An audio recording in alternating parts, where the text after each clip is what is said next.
একদিন এক শিক্ষক কিছু বেলুন নিয়ে ক্লাসরুমে ঢুকেছিল। ঢুকে বাচ্চাদেরকে বলছে, তোমরা এখান থেকে একটা একটা করে বেলুন নাও এবং নিজের নিজের নাম লেখো। লেখা হয়ে গেলে টেবিলের উপর আমার কাছে জমা করো।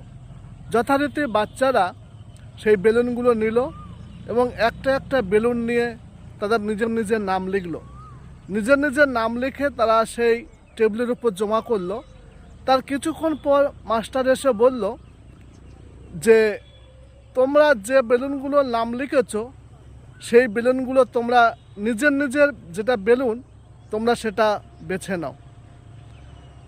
কিন্তু যখন তারা সেই বাচ্চাগুলো সেই বেলুনগুলো বাছছিল, কিন্তু তাদের সময় বেশি লাগছিল, কারণ তারা খুঁজে পাচ্ছিল না। তাদের অনেকগুলো বেলুন ছিল, তারা সহজে খুঁজে পাচ্ছিল না।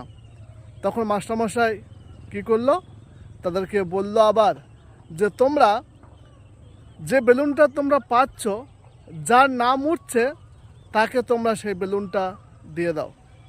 আর তখন তারা কী করলো, যার নাম উঠছে আর সেই বেলুনটা সেই নামে তাকে দিচ্ছে। এখানে আমরা বুঝতে পারলাম যে এটা সহজে দেওয়া হচ্ছে।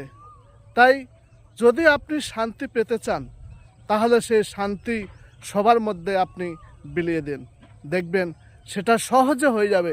কিন্তু আপনি ভাবছেন আমি একা শান্তি উপভোগ করব, কখনোই হবে না।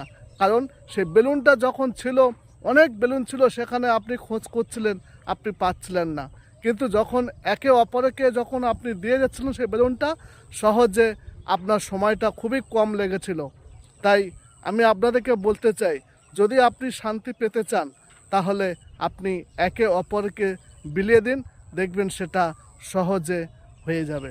তাই আসুন, আমরা যদি শান্তি পেতে চাই, একে অপরের সাথে আমরা এগিয়ে চলি। ধন্যবাদ।